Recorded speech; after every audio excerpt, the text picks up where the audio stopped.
Hi everyone! Welcome back to my channel, and to this video ako po ay magluluto ng kinisang ampalaya ng aking hapunan. Ito pa yung natira kong binili ko dati sa Asian store. Masisira na siya. Kaya kailangan ko na siyang gawin. Late na nga masyado kasi pinatulog ko pa si Dora liit. Kasi pag once na gumalaw ako dito, nagigising siya. So, kaya hinayaan ko lang muna. Nakatulog naman siya ng mga 2 hours mahigit sa isang araw. Okay na rin yun. 3:30 na. Kaya hindi na yun siya mag-ano mamaya. Maga na lang yun siya matulog. Busy kasi kami today. Magandang weather ngayon. Maaraw. Maga kami pumunta kami sa supermarket. Kunti lang naman yung binili namin kasi marami pa kami stock sa fridge. Tapos dumalaw kami doon sa lula niya, bumili kami ng bulaklak. Malapit lang naman, dyan lang naman, mga ilang kanto lang. Nag-stay lang kami doon ng mga 1 oras. Pagbalik, nagtabi ng mga tapos yun, natulog nga siya. Kaya kailangan ko na talaga to siyang lutuin kasi masisira na, sayang naman kasi mahal pa naman to. Tapos isang tomato. Ako lang naman kakain nito. Mamaya gagawin ko yung beef stew. Pero naman, i-ready ko lang lahat yung mga gulay. Pinalambot ko na yung karne kagabi. Siya na siyang nun.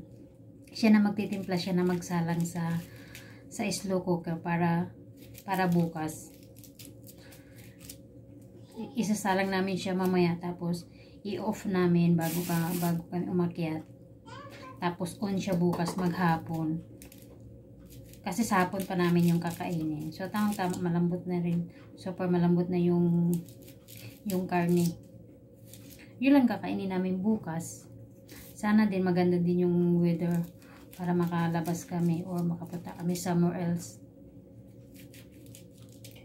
Kasi busy kami, pagod. Naantok nga ako Gusto ko sana magyayang gumala kami, kaso parang yung ng mata ko. Naglaba din ako kahapon. Kagabi. So, ang gagawin lang namin bukas is maglilinis siya dito sa baba. Magbabacuum lang naman. So, sana magandang weather. Medyo na nga siya. Medyo malambot na. Pero kaya pa naman to. Pilian yung putulin yung may dami. Sayang kasi, ang mahal pa naman kasi nandito.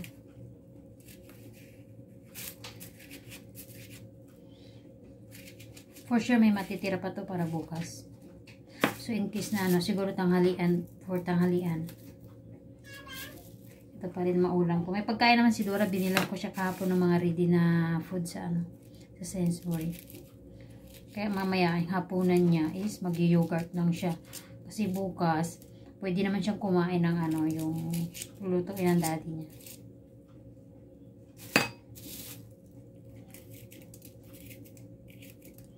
Habang yung daddy niya nandoon, nanonood ng kasi ngayon rugby, 6 Nation, kaya for sure tutok na naman yun sa mga, tapos football pa mamaya. Nanonood din naman ako ng football. Maganda. Na rin ako. Nainganyo. Yung isa nga, yung si Dora. Tawag dito. Gusto niya yung football. Kaya mahilig siya ngayon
So,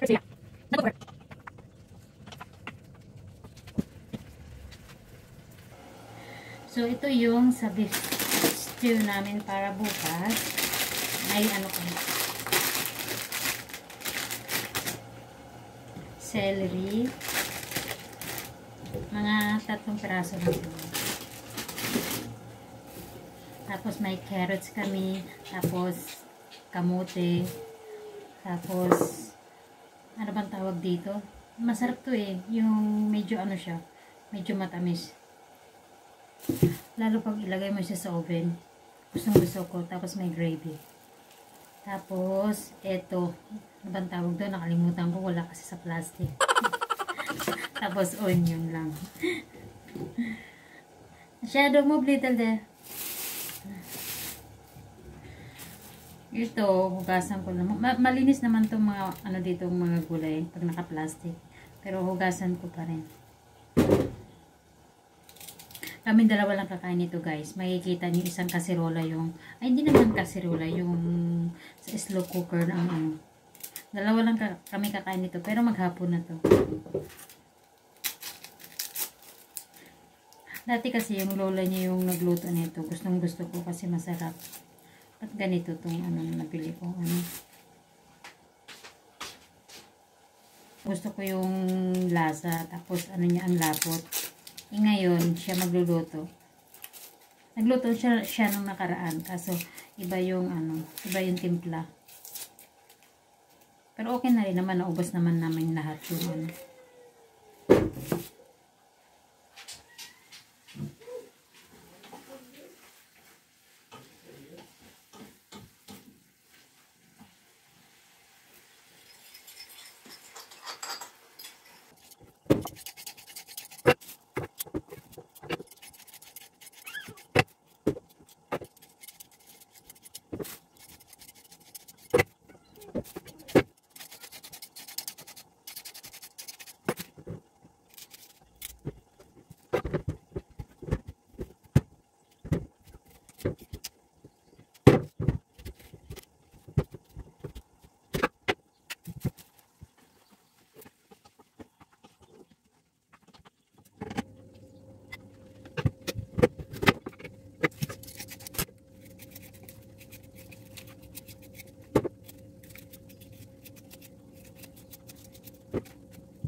Dalawang tao lang kakain nito.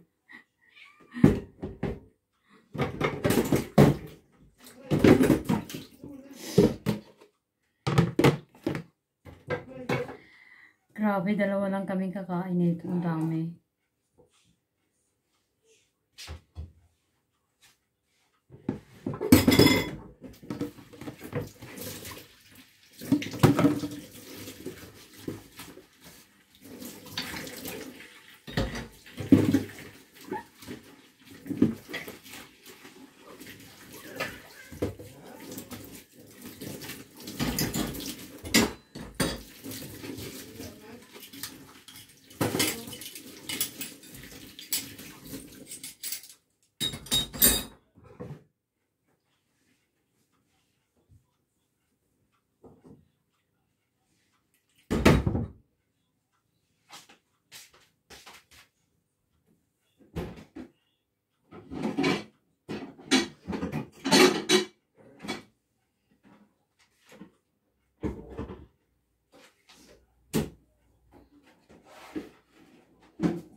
So, slicein ko yung karne.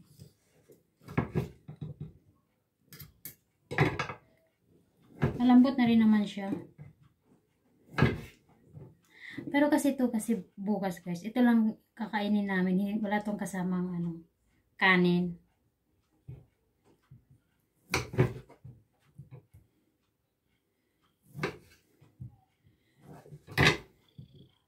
Kaya akala mo talagang manos to sa tiyan. Hindi. Ito lang. Minsan tig-isang bowl kami. Minsan pag gusto ko yun, pinapares ko siya sa kanin. Dapat kasi ang gagawin ko dito, mag-apretada ako. Kaso wala akong green beans.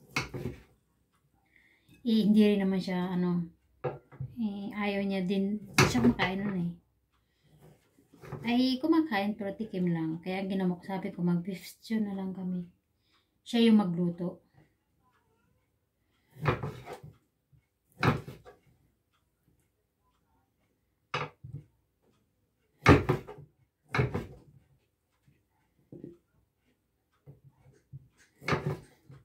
Tapos pakuluan lang to saglit yung gulay bago niya na i-mix lahat sa slow cooker. Tapos hahayaan mo na yun siya hanggang papatayin niya hanggang bago siya matulog. Tapos bukas na umaga naka-on ulit siya para sa mga tanghali, mga hapon pwede na siyang kainin.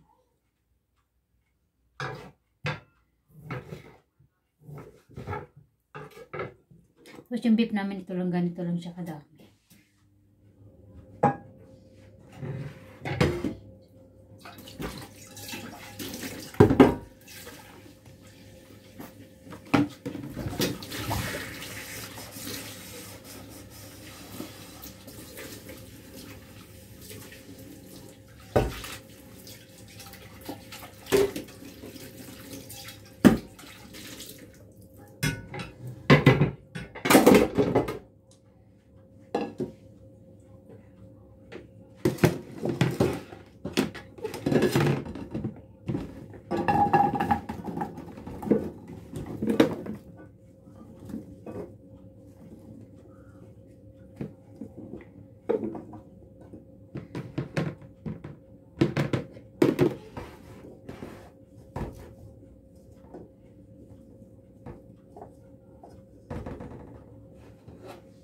Baby, the vegetable, see, one color, this one.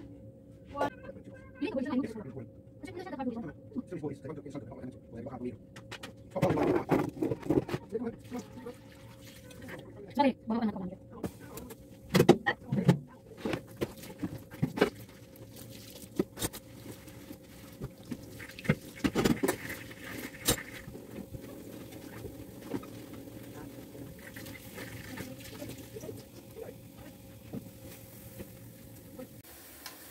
So, luto na yung ampalaya ko, yung itong gulay.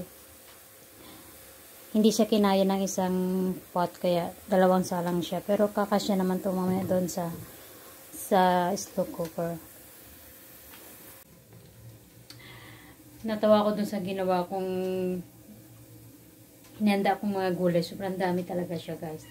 Dalawa lang naman kami kakain, pero hindi naman siya masisira. May natitira naman yan siya. Tinatabi ko na lang kasi in case na magutom ako, yun ang kinukuha ko. Lalo pag minsan tinatamad na ako magluto. Kaya nga hinanda ko lang siya nang gagawa nun sa slow cooker. Hayaan niya na yan doon. So, thank you so much for watching, guys. Don't forget to like, share, subscribe, and click the notification bell for more updates. Bye!